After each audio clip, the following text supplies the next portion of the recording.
జగన్ కు ఏపీఎస్సీకి డిఎస్సీకి తేడా తెలియదని మంత్రి రాంప్రసాద్ రెడ్డి సెటైర్లు వేశారు. డిఎస్సీపై జగన్ మాట్లాడడం విడ్డూరంగా ఉందని ఎద్దేవా చేశారు.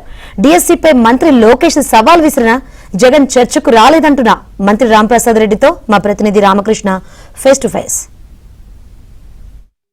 విశాఖ మరో అంతర్జాతీయ వేదికకు సిద్ధమవుతుంది. ఈ నెల 22, 23 తేదీల్లో బ్రిక్స్ దేశాల సమావేశం జరుగుతుంది. ఇదే అంశంపై మనతో మాట్లాడడానికి మంత్రి రాంప్రసాద్ రెడ్డి గారు ఉన్నారు. మరింత సమాచారం తెలుసుకుందాం. సార్, ఎంతో ప్రతిష్టాత్మకమైన బ్రిక్స్ సమావేశం జరుగుతుంది. ఏంటి సార్ విశేషం?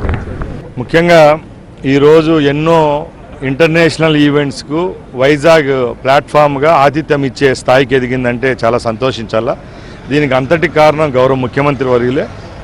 ముఖ్యంగా గత సంవత్సరం సిఏఏ సమ్మిట్ ఇక్కడే జరగడం, అలాగే ఇప్పుడు బ్రిక్స్ దేశాలు కూడా వైజాగ్ ఆతిథ్యం ఇస్తుందంటే ఇక్కడికి విచ్చేయడం కూడా చాలా శుభపరిణామం. ఎందుకంటే ఈరోజు బ్రిక్స్ దేశాలకు సంబంధించిన ఎవరైతే క్రీడా శాఖ మంత్రి వర్యులు ఉంటారో వాళ్ళు, అలాగే డెలిగేట్స్ కూడా రావడం జరుగుతూ ఉంది. ఈ 3 రోజులు వైజాగ్లో ఇక్కడ ఉన్న పరిస్థితులు, అలాగే ముఖ్యంగా మన రాష్ట్రంలో ఈ కార్యక్రమం ఏర్పాటు చేశారు కాబట్టి ఇక్కడ ఇన్ఫ్రాస్ట్రక్చర్ డెవలప్మెంట్ చేసేదానికి కూడా ఏ విధమైన చర్యలు తీసుకోవాలి, ఫండింగ్ ఎలా జరగాలి, ఇక్కడ నాణ్యమైన క్రీడాకారులను తయారు చేసేదానికి కూడా అవకాశం ఉంది.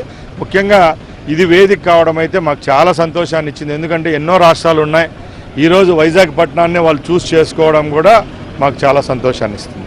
సార్, ఇంకోటి డిఎస్సీపై వైసీపీ రాద్ధాంతం చేస్తుంది. జగన్మోహన్ రెడ్డి కూడాను దీని మీద మాట్లాడుతున్నారు. అసెంబ్లీకి అయితే రావట్లేదు. దీని మీద మీరు ఎలా చూస్తారు?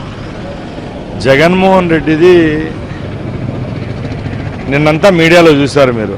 ఏపీఎస్సీకి డిఎస్సీకి తేడా తెలియని 5 సంవత్సరాలు ముఖ్యమంత్రి ఎవరైనా ఉన్నారంటే జగన్మోహన్ రెడ్డి. ఎందుకంటే ఈరోజు ఒక విద్యాశాఖ మంత్రి స్టాన్ఫర్డ్ యూనివర్సిటీలో చదివిన వ్యక్తి ఆధ్వర్యంలో ఈరోజు డిఎస్సీ కండక్ట్ చేశాం. అలాగే 4 పర్యాయాలు ముఖ్యమంత్రిగా పనిచేసిన చంద్రబాబు నాయుడు గారు ప్రభుత్వంలోనే 16,500 ఉద్యోగ అవకాశాలు కల్పించాం.